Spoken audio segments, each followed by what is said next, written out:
राजा सूरज सिंह दोनों को बहुत गौर से देखने लगे।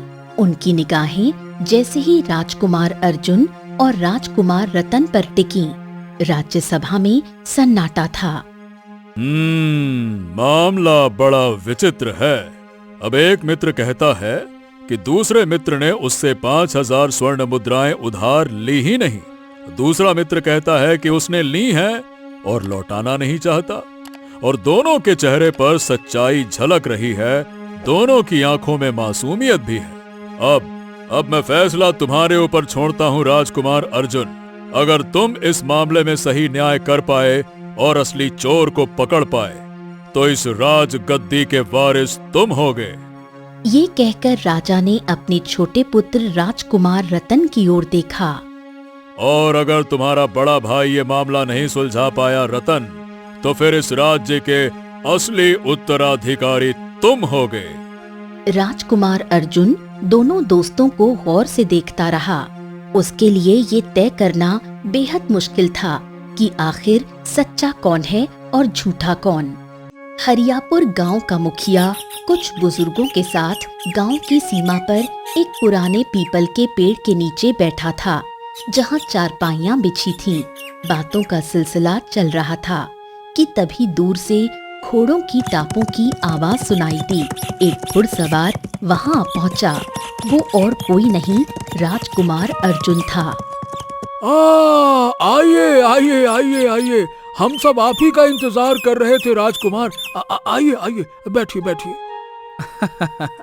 मुखिया जी, जब तक मैं कुछ समय गांव के बुजुर्गों के साथ ना बिता लूं, सारा दिन अधूरा अधूरा लगता है। पुरानी कहानियां, किस्से सुनना मुझे बहुत आनंद देता है। तभी मुखिया का चेहरा गंभीर हो गया। अब देखिए राजकुमार, आपको हम बताएं तो आप जब यहाँ आते हैं तो हमें बहुत अच्छा लगता है। अरे हम सबकी तो यही इच्छा होती है कि आप ही इस राज्य के राजा बने।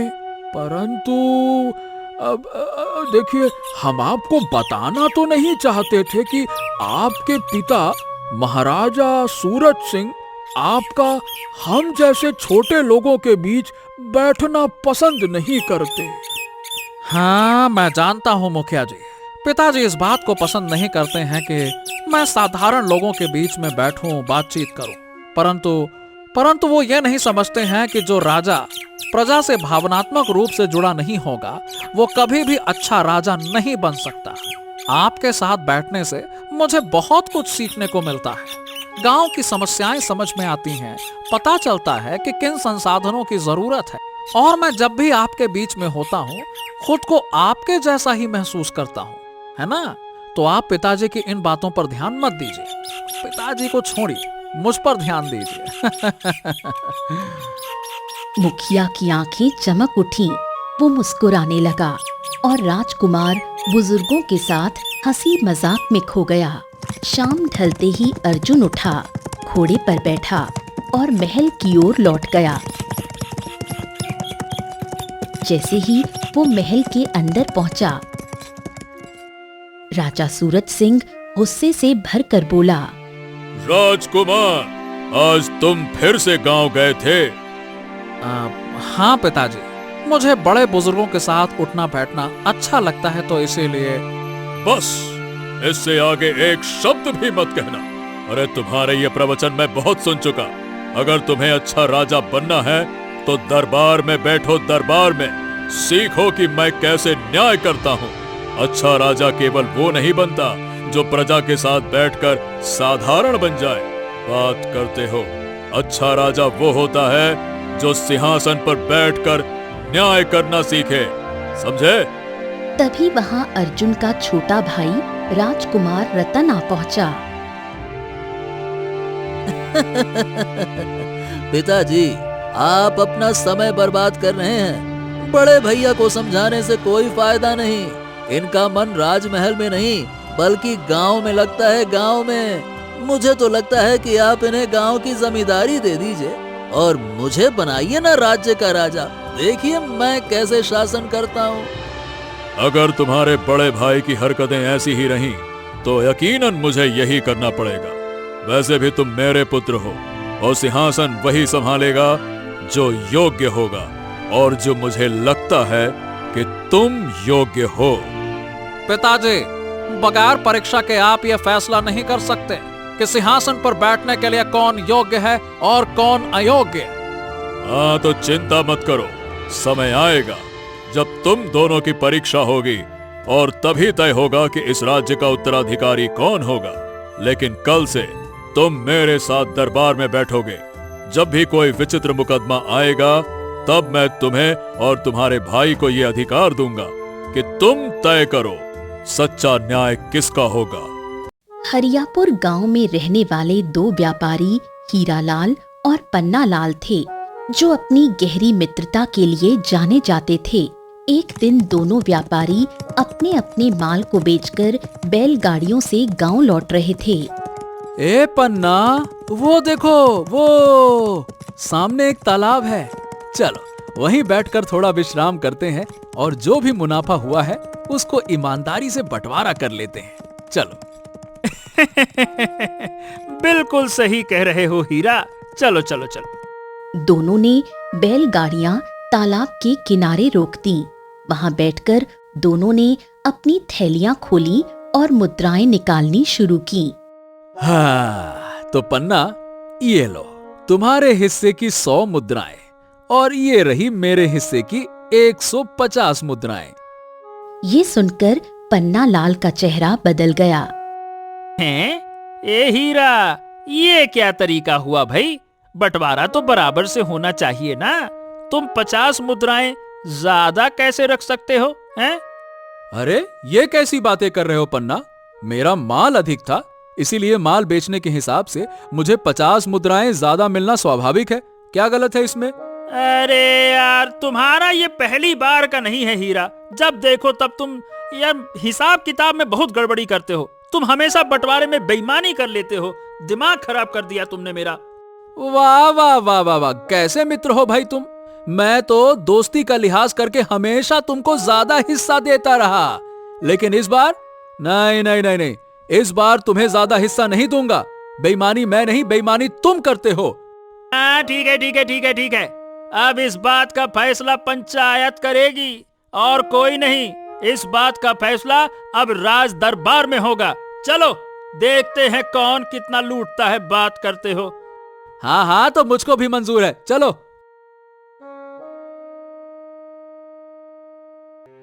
कुछ ही देर में दोनों व्यापारी राज दरबार में खड़े थे। राजा सूरज सिंह अपने दोनों पुत्रों राजकुमार अर्जुन और राजकुमार रतन के साथ सिंहासन पर बैठे थे। महाराज की जय हो। महाराज, मेरा नाम हीरालाल है और ये मेरा बहुत अच्छा मित्र पन्नालाल है। क्यों पन्नालाल, हम अच्छे मित्र हैं ना? अच्छा महाराज, समस्या ये है कि हम दोनों व्यापारी हैं, मिलकर व्यापार करते हैं, माल बेचते हैं और कमाई का बंटवारा करते हैं। तो फिर समस्या कहाँ आ रही है? महाराज, समस्या ये है कि हमेशा की तरह मेरा माल ज्यादा था, पन्नालाल का माल कम था। अब हम दोनों रेशमी कपड़े का व्यापार करते हैं, तो कुल बात यह है कि 250 मुद्राओं का कपड़ा बिका, तो मेरे हिस्से आई 150 मुद्रा और पन्नालाल के हिस्से आई 100 मुद्राएं। लेकिन पन्नालाल बराबर का हिस्सा मांग रहा है। पन्नालाल, क्या ये बात सत्य है? महाराज की जय हो। महाराज, ये मेरा खास मित्र है हीरालाल। क्यों हीरालाल, हम अच्छे मित्र हैं ना? अच्छा मुद्दे की बात। महाराज, ये हीरालाल झूठ बोल रहा है। ये हमेशा अपने माल को अधिक बताता है, हर बार ज्यादा मुद्राएं ले जाता है और ये पहली बार है जब हम दरबार में आए हैं, क्योंकि महाराज ये अपनी जिद पर अड़ गया। अब क्या करूं? हीरालाल की आंखों में गुस्सा भर आया। महाराज, मैंने अपनी दोस्ती का लिहाज करके इसको कुछ नहीं कहा, लेकिन ये तो दिन ब दिन लालची होता गया, इसीलिए मुझे इसे दरबार में लाना पड़ा। बड़ा आया, दरबार में लाना पड़ा। महाराज आप सोचिए, अगर ये कहता है कि हर बार मैं बेईमानी करता था तो अब तक चुप क्यों था? पूछिए आप इससे। और अगर ये सचमुच दोस्ती का लिहाज रखता तो आज अचानक से मामला राज दरबार तक क्यों आया? बताइए भला। दरबार में सन्नाटा छा गया। राजा सूरज सिंह ने गहरी सांस ली और कहा, ये तो बड़ा विचित्र मामला है। आखिरकार कैसे तय किया जाए कि इनमें से कौन सत्य बोल रहा है और कौन झूठ? राजा ने अपनी आंखें राजकुमार अर्जुन की ओर मोड़ी।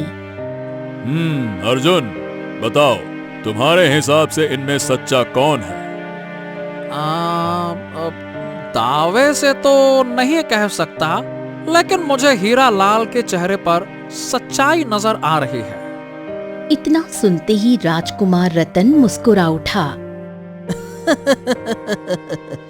भैया के कहने से कुछ नहीं होगा पिताजी।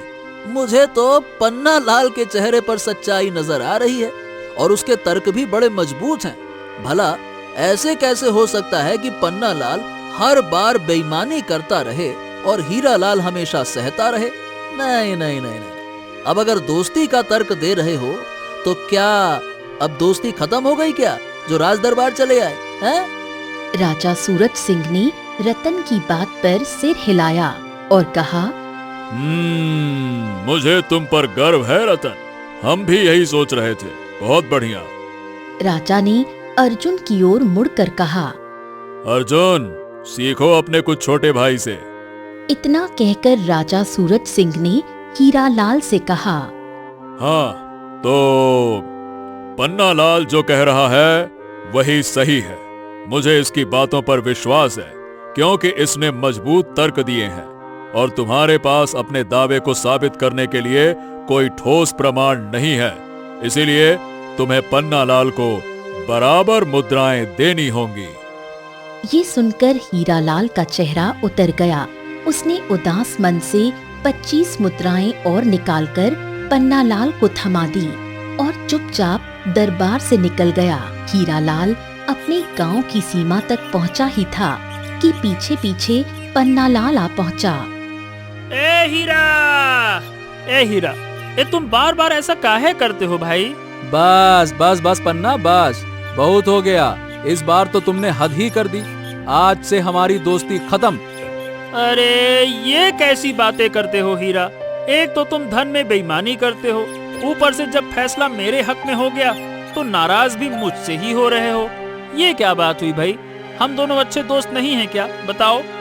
हीरा लाल ने कोई जवाब नहीं दिया, चुपचाप अपनी हवेली की ओर बढ़ गया। हीरा लाल की पत्नी ने गुस्से से लौटते हीरा लाल को देखा और पूछा, क्या हुआ? आपके चेहरे पर इतना क्रोध क्यों है? हीरा लाल ने सारी घटना सुनाई और कहा, मैं सही बताऊं तो मैं पन्ना लाल की हरकतों से तंग आ चुका हूं। मैंने कभी गांव में उसकी शिकायत नहीं की, ये सोचकर कि लोग उसके बारे में क्या सोचेंगे। मेरा दोस्त है, लेकिन नहीं, मेरी चुप्पी ने उसकी हिम्मत बढ़ा दी और मामला यहाँ तक पहुंचा कि वो पूरी तरह से बेशर्म हो गया और राज दरबार तक मामला ले गया। बताओ भला, जहां महाराज ने भी मेरे साथ न्याय नहीं किया, मैंने तो पन्ना से दोस्ती ही तोड़ दी। ऐसा आप हर बार कहते हो। जब भी वो आपका धन हड़प लेता है, आप यही कहते हो, तेरी मेरी दोस्ती खत्म, और फिर कुछ दिन बाद आप भूल जाते हो। यही आपका स्वभाव है। अब छोड़िए गुस्सा, जो हो गया सो हो गया। बहुत दिनों बाद घर लौटे हैं, पहले स्नान कीजिए, मैं आपका मनपसंद भोजन बनाती हूँ। हाँ, अरे नहीं नहीं नहीं, मेरा खाने का मन नहीं है, रहने दो। गुस्सा छोड़िए, कमजोर मत पड़िए। वैसे भी यात्रा के दौरान आप बहुत कम खाते हैं। हीरा लाल ने कोई जवाब नहीं दिया। वो चुपचाप भीतर चला गया। कुछ समय ऐसे ही बीत गया। एक दिन अचानक पन्ना लाल हीरा लाल के घर आ पहुंचा। ओहो, अब ये यहाँ क्या लेने आ गया? ए पन्ना, तुमसे मैंने कह दिया था ना कि हमारी मित्रता समाप्त हो चुकी है। बस अब देखो, मैं जानता हूँ मेरे मित्र, जब इतने दिन बीत गए और तुम लौटकर मेरे पास नहीं आए तो मैं समझ गया कि अब तुम वाकई में बड़े गंभीर हो। इसीलिए मैं आज यहाँ पे आ गया। पूरे मामले को खत्म करने के लिए आया हूँ। मैं लड़ाई झगड़ा नहीं करूँगा। हैं? मामले को खत्म करने? मतलब मैं कुछ समझा नहीं। देखो हीरा, अब जब तुमने दोस्ती तोड़ दी है तो मेरी ओर से भी दोस्ती खत्म, और जब दोस्ती खत्म तो हमारे बीच जो भी लेन देन है वो भी खत्म कर दिया जाए। लेन देन? कैसा लेन देन? अरे भाई, कुछ समय पहले तुमने मुझसे 5000 स्वर्ण मुद्राएं उधार ली थी। दोस्ती की वजह से मैंने आज तक तुमसे नहीं मांगी, मांगना भी नहीं चाहता था, लेकिन अब जब तुमने दोस्ती ही तोड़ दी तो भैया लाओ, मेरी 5000 स्वर्ण मुद्राएं मुझे वापस करो। ये सुनकर हीरालाल का चेहरा गुस्से से लाल हो गया। अरे पन्ना लाल, इससे पहले कि मैं कुछ कर बैठूं अपना हाथ छोड़ दूं, चुपचाप यहाँ से निकल जा। अब तू पूरी तरह से बेईमानी पर उतर आया है। ये बता, मैंने तुझसे 5000 स्वर्ण मुद्राएं कब ली? बता। अरे मैं किसी से उधार नहीं लेता, व्यापारी आदमी हूँ, खुद कमाता खुद खाता हूँ, और अगर लेता भी हूँ तो समय पर चुकाता हूँ। इसीलिए तो लोग मुझे ईमानदार हीरालाल कहते हैं। हाँ। अरे अपनी बकवास बंद कर रहे हीरालाल। अगर तुम्हें ईमानदार के नाम से जानते हैं तो मुझे भी बेईमान के नाम से नहीं जाना जाता। मेरी भी ईमानदारी की कस्में खाई जाती हैं। उदाहरण दिया जाता है कि ईमानदार होना तो पन्ना लाल जैसा होना, समझा? वो इसीलिए क्योंकि लोग तुझे अभी अच्छे से जानते नहीं हैं, पर मैं अब तुझे पूरी तरह से, अच्छी तरह से समझ गया हूँ। अरे मुझे तो शर्म आती है अपने आप पर कि मैंने तुम्हारे जैसे इंसान को अपना मित्र कहा। बस बहुत हो गया। सोचा था कि अपनी उधारी वापस लूंगा और हमेशा के लिए तुमसे रिश्ता खत्म, पर तुम तो पूरी तरह से बेईमानी पर उतर आए हो। अब इसका फैसला होगा राजमहल में। देखो तुम अब मैं क्या करता हूँ। देखो बेटा, चलो अब। इतना कहकर पन्नालाल गुस्से से वहां से चला गया। पन्नालाल के जाते ही हीरालाल की पत्नी भीतर से आ गई। क्या हुआ? इतना गुस्सा क्यों है? हीरालाल ने पूरी घटना पत्नी को सुनाई। पन्नालाल अब तो बेशर्मी पर उतर आया है। अब आप राजमहल में चुप मत रहना। अरे तुम चिंता मत करो भाग्यवान। इधर पन्नालाल क्रोध में भरा सीधे राज दरबार में पहुंच गया। राजा सूरज सिंह अपने दोनों पुत्रों राजकुमार अर्जुन और राजकुमार रतन के साथ दरबार में बैठे थे। जैसे ही उन्होंने पन्नालाल को देखा, चकित रह गए। ओ, तुम तो वही हो ना जो कुछ समय पहले अपने मित्र के साथ यहाँ आए थे? हाँ महाराज, मैं वही हूँ। और यहाँ से जाते ही उसने मुझसे मित्रता तोड़ दी। शुरुआत में मैंने सोचा कि उसने गुस्से में आकर मित्रता तोड़ी है, परंतु सही बताऊं, जब बहुत समय तक वो मेरे पास नहीं लौटा तो मैंने सोचा कि मामला तो अब गंभीर है और अब मुझे अपनी 5000 स्वर्ण मुद्राएं वापस लेनी चाहिए। लेकिन सही बताऊं महाराज, उसने तो देने से इनकार कर दिया। बताइए भला। राजा सूरज सिंह ये सुनकर चौंक गए। क्या मतलब? महाराज, बात ये है कि कुछ समय पहले मेरे मित्र हीरा ने मुझसे 5000 स्वर्ण मुद्राएं उधार ली थी।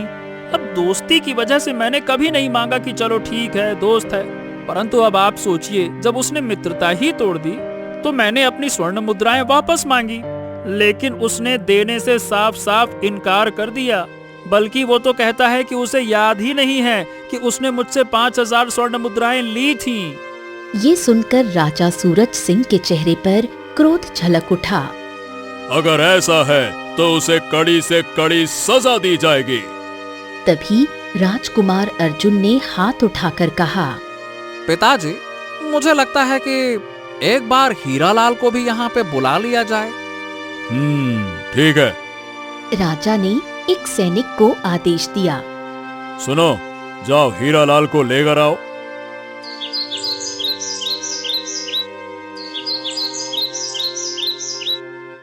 कुछ ही देर में हीरालाल दरबार में खड़ा था। हीरालाल, तुम्हारे मित्र पन्नालाल का दावा है कि तुमने उससे 5000 स्वर्ण मुद्राएं ली थी और अब तुम लौटा नहीं रहे हो। क्या तुम पूरी तरह से बेईमानी पर उतर आए हो क्या? महाराज, ये मित्र नहीं, ये दुश्मन से भी बदतर है। आस्तीन का सांप है ये सांप। ये एकदम सफेद झूठ बोल रहा है। अब आप खुद ही सोचिए महाराज, कौन सी 5000 स्वर्ण मुद्राएं?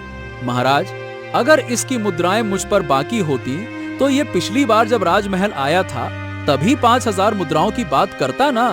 अब भला आप ही बताइए कि ये व्यक्ति 25 मुद्राओं के लिए हमारी दोस्ती को दरबार तक खींच ले आया, तो क्या ये सचमुच मुझे 5000 स्वर्ण मुद्राएं उधार दे सकता है? बताइए भला। राजा सूरज सिंह गहरी सोच में पड़ गए। उन्होंने पन्ना लाल की ओर देखा। पन्ना लाल, क्या जवाब है तुम्हारे पास इस तर्क का? महाराज, दरअसल जब भी हीरा पहले कभी बेईमानी करता था ना और पकड़ा जाता था, तो वो बस कुछ देर के लिए गुस्से में मुझसे दोस्ती तोड़ देता था, लेकिन वो बाद में सब कुछ भूल भुलाकर वापस से मेरे पास आ जाता था। मैं उसे अपना सच्चा मित्र मानता था। पिछली बार भी मैंने यही सोचा। मुझे लगा कि कोई बात नहीं, हीरा मुझसे कुछ समय के लिए नाराज रहेगा, फिर सब भूल कर मेरे पास तो वापस ही आएगा, कहाँ जाएगा। इसीलिए मैंने 5000 मुद्राओं की बात पहले दरबार में लाना उचित नहीं समझा। मामला तो बड़ा ही विचित्र है। राज दरबार में सबके चेहरे पर सन्नाटा छा गया। पिताजी, मुझे 2 दिन का समय दीजिए। 2 दिन के बाद मैं दूध का दूध और पानी का पानी कर दूंगा। 2 दिन के बाद इन दोनों को फिर से राजमहल बुलाया जाए और मैं आपको बता दूंगा कि असली चोर कौन है और सच्चा कौन है और झूठ कौन बोल रहा है। और इतना ही नहीं, जो भी असली चोर होगा वो स्वयं अपने मुंह से सच्चाई बोलने पर मजबूर हो जाएगा। ये सुनकर राजा सूरज सिंह मुस्कुराए। पहली बार तुमने एक राजकुमार के अंदाज में बात की है। बहुत अच्छी, बहुत अच्छी। अर्जुन, ये सुनकर हमें अच्छा लगा। ठीक है, तो अब इस मामले में नया मोड़ आ गया है। सुनो, तुम दोनों को 2 दिन का समय दिया जाता है। जाओ। इतना कहकर राजा सूरज सिंह हीरालाल और पन्ना लाल की ओर देखकर बोला, तुम दोनों 2 दिन बाद फिर से राजमहल आना। तुम्हारे बीच का विवाद यहीं सुलझाया जाएगा और जो भी दोषी होगा उसे सजा दी जाएगी। हीरालाल और पन्ना लाल झुककर प्रणाम करते हुए वहां से चले गए। दोनों के जाते ही राजकुमार अर्जुन ने चुपचाप अपना घोड़ा तैयार किया और सीधे हरियापुर गांव की ओर निकल पड़ा। गांव पहुंचकर वो सबसे पहले गांव के मुखिया के पास पहुंचा। अरे राजकुमार अर्जुन, आपकी बहुत याद आती है। अब तो आपने अपने गांव में आना ही छोड़ दिया। मुझे मालूम है कि अब आप राज दरबार में ध्यान दे रहे हैं। खैर, ये आपके लिए जरूरी भी है। मुखिया जी, आज मैं बहुत ही महत्वपूर्ण काम से यहाँ पे आया हूँ। यूं समझ लीजिए कि अगर मैं ये महत्वपूर्ण काम पूरा कर लूं तो मैं इस राज्य का राजा घोषित हो जाऊंगा। अरे वाह! मैं आपकी मदद करने की पूरी कोशिश करूंगा राजकुमार, बताइए। हाँ, तो आपके गांव में हीरालाल और पन्ना लाल नाम के 2 व्यापारी रहते हैं, है ना? हाँ हाँ हाँ हाँ हाँ, उन्हें कौन नहीं जानता। अरे वो तो बहुत बड़के व्यापारी हैं, पूरे गांव में दान करते हैं, गरीबों की मदद करते हैं। ये बताओ कि उन दोनों का स्वभाव कैसा है? उनका स्वभाव आप गांव के किसी बच्चे से भी पूछ सकते हैं। हीरालाल अपने नाम की तरह एकदम हीरा जैसा है और पन्ना लाल अपने नाम की तरह पन्ना जैसा है। लेकिन ये बताइए कि आखिरकार हुआ क्या है राजकुमार जी? अर्जुन ने पूरी घटना मुखिया को बताई।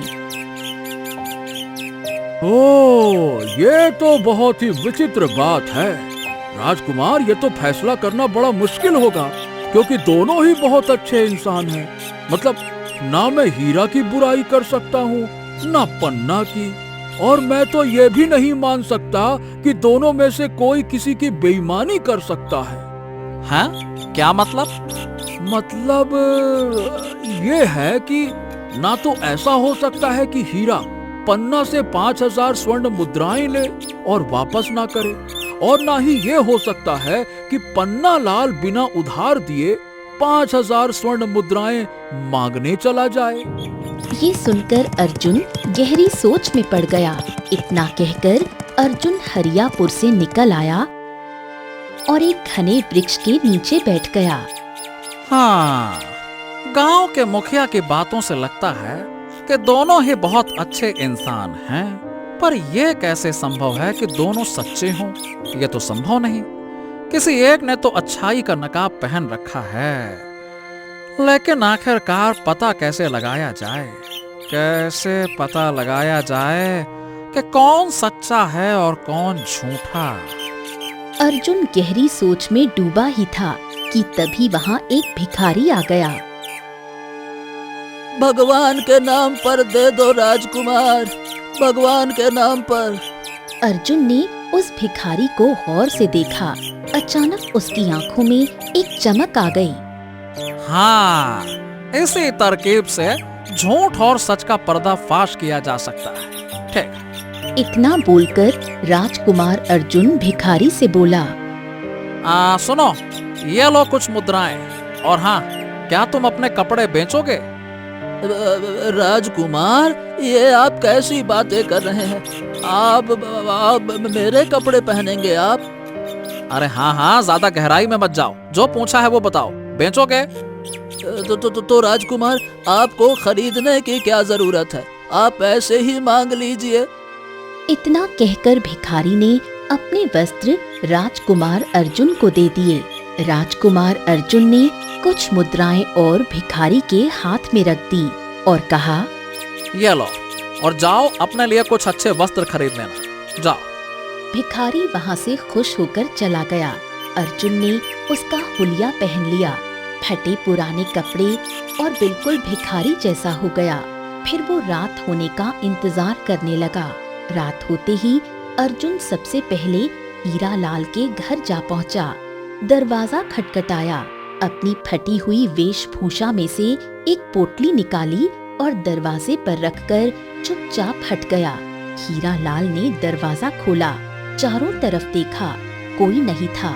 तभी उसकी नजर पोटली पर पड़ी। उसने पोटली उठाई और अंदर चला गया। दूर से ये दृश्य अर्जुन देख रहा था। उसने धीरे से कहा, हाँ, चलो, एक काम तो सफल हो गया। इतना कहकर अर्जुन पन्ना लाल की हवेली पहुंचा। दरवाजा खटखटाया और एक दूसरी पोटली रखकर फिर हट गया।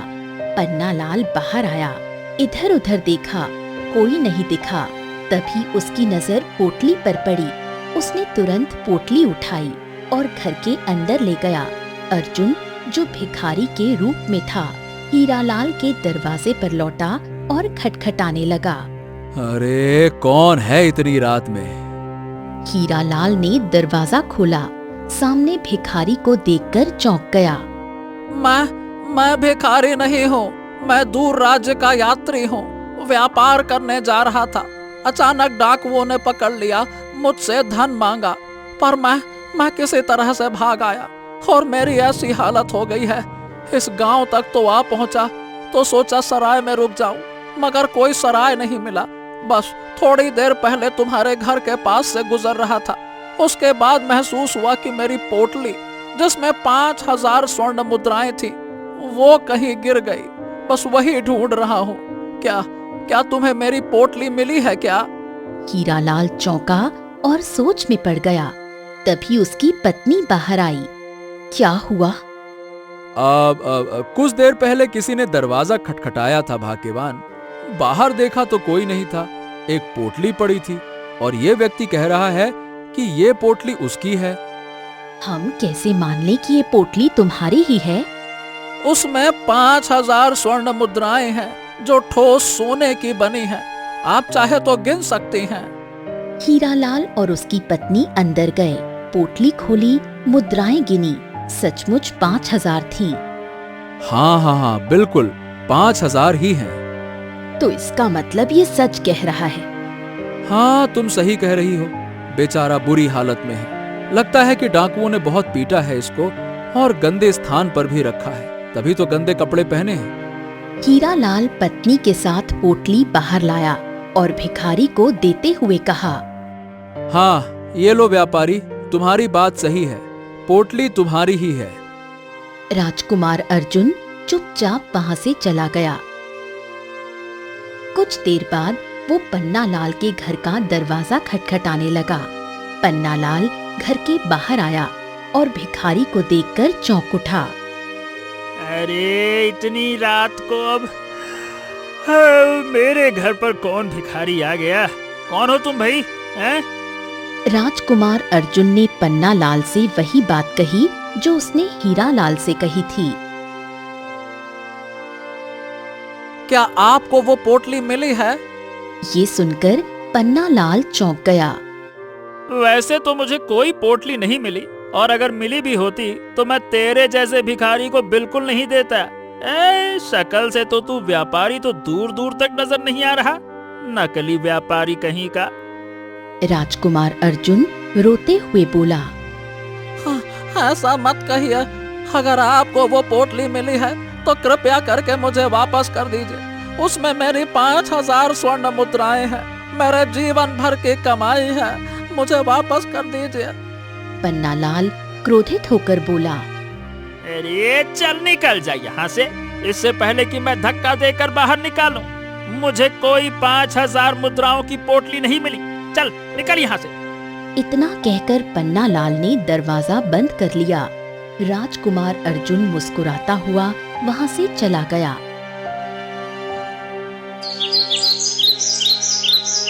अगले दिन राजकुमार अर्जुन अपने पिता राजा सूरज सिंह के पास गया और बोला। पिताजी, हीरालाल और पन्नालाल को बुलाया जाए। समय आ गया है दूध का दूध और पानी का पानी करने का। कुछ ही देर में हीरालाल और पन्नालाल वहाँ खड़े हो गए। राजकुमार अर्जुन अपने पिता की ओर देखकर बोला। तो दोषी कोई और नहीं है बल्कि पन्नालाल है। ये एक झूठा मक्कार व्यक्ति है जिसने अच्छाई का नकाब पूरी तरह से उतार दिया है, जबकि उसका मित्र हीरालाल अपने नाम के अनुरूप हीरा है, हीरा। ये सुनकर राजा सूरज सिंह चौंक गया और बोला। और बेटे, तुम इस सच्चाई को कैसे साबित कर सकते हो कि दोषी हीरालाल नहीं बल्कि पन्नालाल है? सुनो पन्नालाल, मैं तुम्हें आखिरी मौका दे रहा हूँ। सच बताओ कि वास्तव में तुमने हीरालाल को 5000 स्वर्ण मुद्राएं दी थी या फिर नहीं? अरे राजकुमार जी, आप किसी की भी कसम खिलवा लीजिए, मैंने इसे 5000 स्वर्ण मुद्राएं दी थी। ठीक वैसे ही जैसे कल तुम्हें 5000 स्वर्ण मुद्राएं नहीं मिली थी, वैसे ही ना? ये सुनकर पन्नालाल बुरी तरह से चौंक गया।